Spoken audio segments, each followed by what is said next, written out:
Welcome back to Collectability. Today we're going to discuss Patek Philippe Unsolved Mysteries, the Pope, the Captain, and the Generalissimo. But before we get started, please push that subscribe button now, and also comment below after you watch this video. It truly means the world to us. So there are few things as much fun as researching a Patek Philippe discovery and trying to unravel the mysteries. These are literally time capsules, horological messages in a bottle. Some might say they are just secrets waiting to be told. And sometimes we have the family lore to help us search to uncover these mysteries, and sometimes we have old auction listings. So we're always looking for clues with each individual timepiece. Sometimes we only have the extracts from the archive to tell us this key piece of evidence as we uncover the stories. So today, I now have 3 fresh to market pieces that I'm in the process of researching. And I wanted to share what we know about these pieces, and perhaps you can help us uncover even more secrets about each of these timepieces. Now, we all know Google is a great start, but it often takes much more than that to uncover secrets when researching a watch. I personally spent hours on newspaperarchive.com searching old obituaries, and I've spent days deciphering cryptic messages, monograms, and more using all the resources I could find online. But there's another place to look which is quite useful, and that's your local library. And I've also spent hours looking at historical archives in local libraries, and sometimes we find some very interesting secrets. I sometimes long for the days of card catalogs and searching old microfiche, but those days are mostly gone, and we have digital resources to help us research. So here in front of me, I have 3 Patek Philippe watches that are unsolved mysteries. Each tells a story from the past of wealth and power. So now let's take a look at the Pope, the Captain, and the Generalissimo. First, let's discuss the Pope. It is so exciting to find a piece like this. More than a decade ago, I wrote an article titled Popes and Their Pateks for Hodinkee, in which I was marveling at a singular Patek Philippe that's at the Patek Philippe Museum in Geneva. At the time, it was believed to be a one-of-a-kind creation, but now, over 10 years later, a second fresh-to-market piece has surfaced. A Patek Philippe watch made specifically for Pope Leo XIII. And today, Collectability is thrilled to unveil this extraordinary discovery to the world. This isn't just a watch, you could say it's a holy grail of horology. Let's take a look. There he is, Pope Leo XIII. And this monumental 50mm pocket watch from 1886 was first sold in 1888, and it's a breathtaking fusion of Patek Philippe artistry and case making and dial design.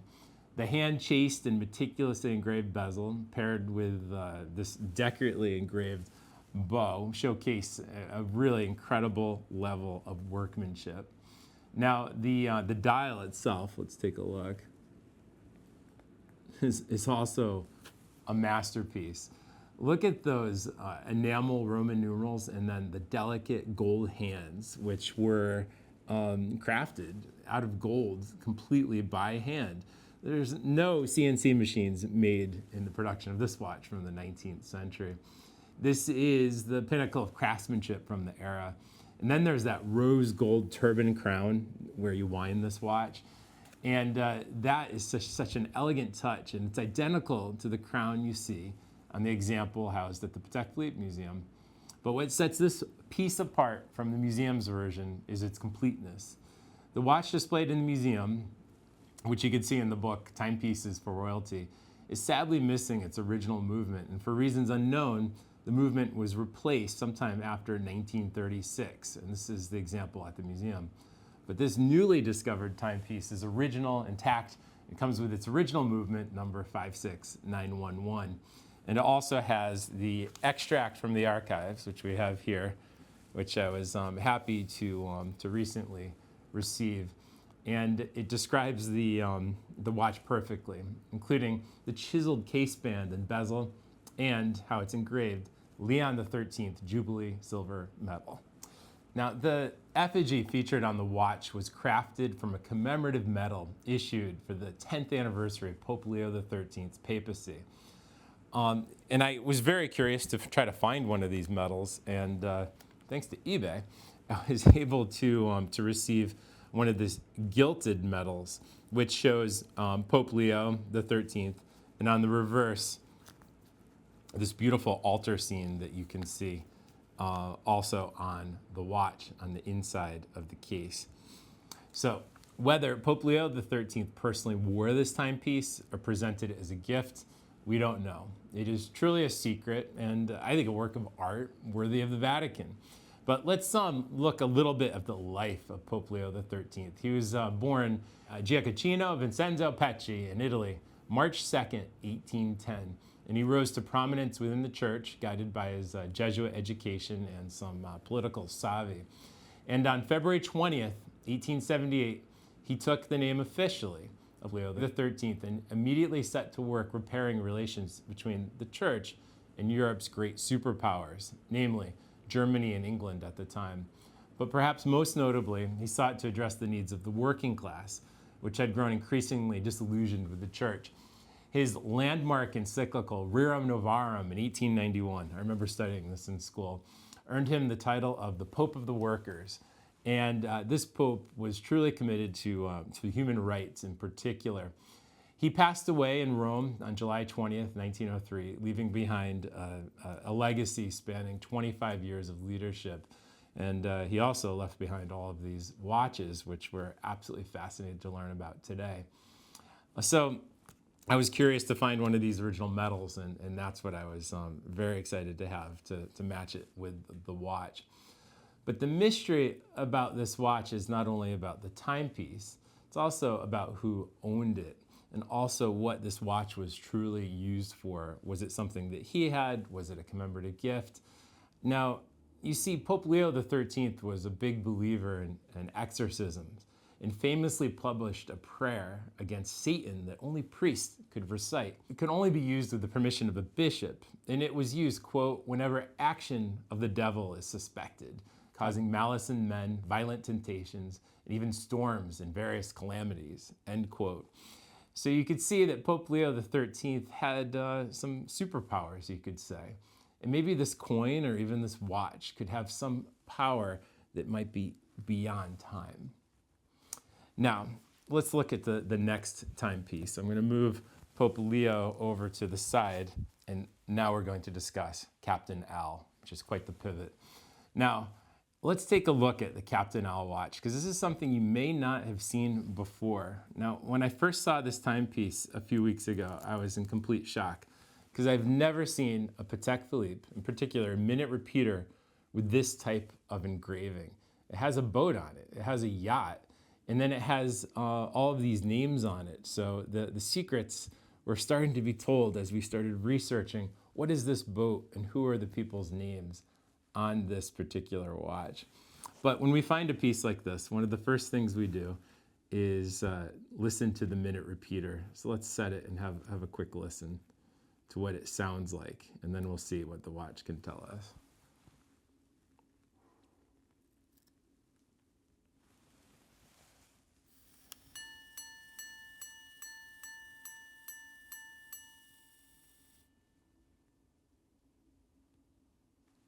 Absolutely a beautiful sound.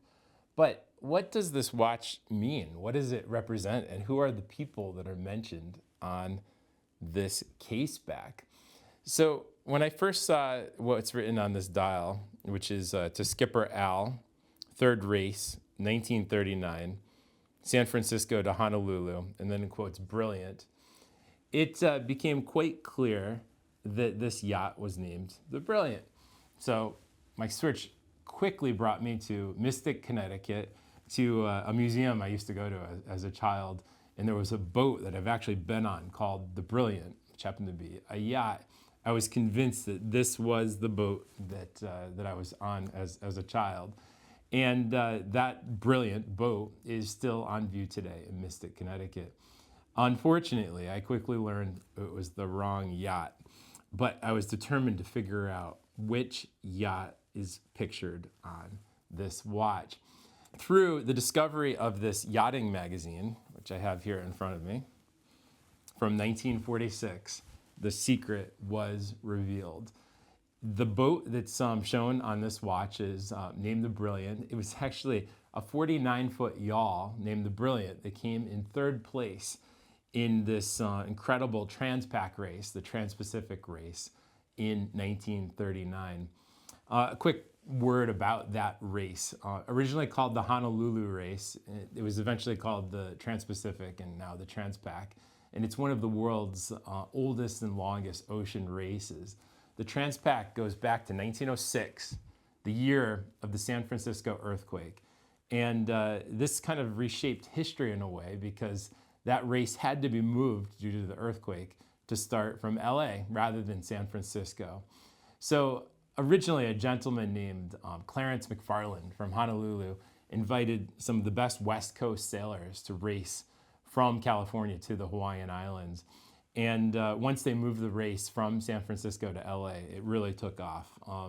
When the race ended, it culminated just off the coast of Diamond Head Lighthouse, which is east of Honolulu, and covered a challenging 2,225 nautical miles. In 1939, the race moved back to San Francisco and ended in Honolulu. And I was recently in Honolulu, and I looked right off the water of where this race ended near Diamond Head, and I could only imagine what it was like to be in Honolulu in 1939. Before the jet age, it would have been even more exotic, more beautiful, more amazing, and it would have been incredible seeing a fleet of these yachts racing across the Pacific and ending at this beautiful location. Now, the Brilliant came in third place in 1939 in the Transpac with an impressive time of 11 hours and 21 minutes. It was just 11 minutes behind first place. And I can think of no better way to celebrate such an achievement as acquiring a beautiful Patek Philippe such as this.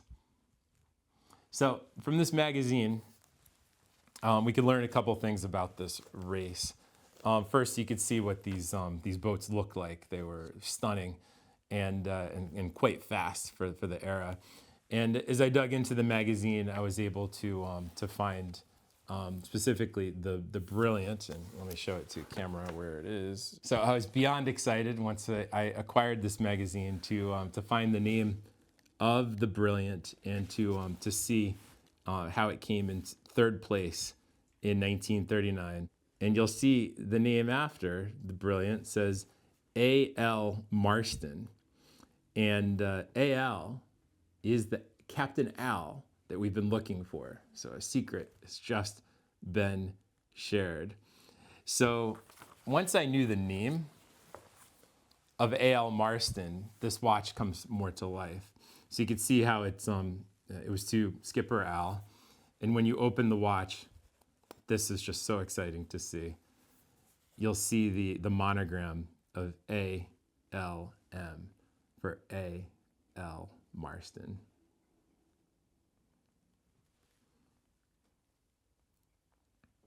So this particular piece is still a mystery to me of how it ended up in my hands. How did it come from this amazing race, this incredible bit of yachting history, and end up with collectability? And I just love the winding roads that some of these watches take. And it's just a true honor to have a piece like this with such a rich history. Now, moving on from Captain Al, I have something that is extraordinary to share with you today. Last but not least, I would like to show you a watch featuring the Generalissimo. The term Generalissimo means the absolute superlative of a general, the highest of the highest rank. It was used to describe such historic figures such as Joseph Stalin, Francisco Franco, and most famously, the man depicted on this watch, Chiang Kai-shek. Now, he was nicknamed the Generalissimo, and I recently picked up a book by Jay Taylor titled The Generalissimo, which goes deep into the history of Chiang Kai-shek, who was born in 1887 and passed away in 1975. In short, he was a Chinese military and political leader who served as the head of the Republic of China and later the KMT party. And this is the political party that ruled mainly on China from 1927 to 1949. And this is before he relocated to Taiwan. And after training in Japan, he became a key figure in the KMT party. He rose to power after the death of Sun Yat-sen in 1925, and Chiang famously led the Northern Expedition in 1926, which unified much of China under the KMT by 1928. During the Second Sino-Japanese War in the late 1930s through the 1940s, he fought against Japanese invaders. He received the support from the Allies, and after World War II, he faced off against the Chinese Communist Party. And in the Chinese Civil War, he was defeated by Mao Zedong in 1949. He is a figure that, as I learned, is hugely controversial historically. There are many different opinions about his leadership, but most agree he was an authoritarian leader. He did focus on the modernization and economic development, but he also leaned heavily on martial law. He ruled Taiwan until his death in 1975, and as I said, his legacy is mixed. He is admired for Taiwan's economic growth and stability, but criticized as a dictator who really failed to preserve the Republic of China on the mainland. And I know there's much more to this story, and here's not the place to discuss his legacy, but we are here to discuss the watch and to uncover the mystery of this timepiece in front of us. And when I first saw this timepiece, I didn't even know who was on the watch. My colleague Dave Lewis very quickly identified it as Chiang Kai-shek, and that's when our research began. We immediately ordered this extract from the archive, and we anxiously waited for it. It turns out the watch dates from 1924 and was sold first in 1926. And I was really curious to see if this portrait miniature would be described on the archive, and it's not. And that is the mystery. Because if we look at this famous picture of Chiang, this is from the 1940s in full Generalissimo garb, and that is the exact photo enamel depiction that you see on the watch. But this is from the 40s. So who added this image to this watch, and why? It turns out for his supporters, this image is iconic and can be seen in Taiwan everywhere, and by many Taiwanese around the world. This is a photograph that's very, very memorable.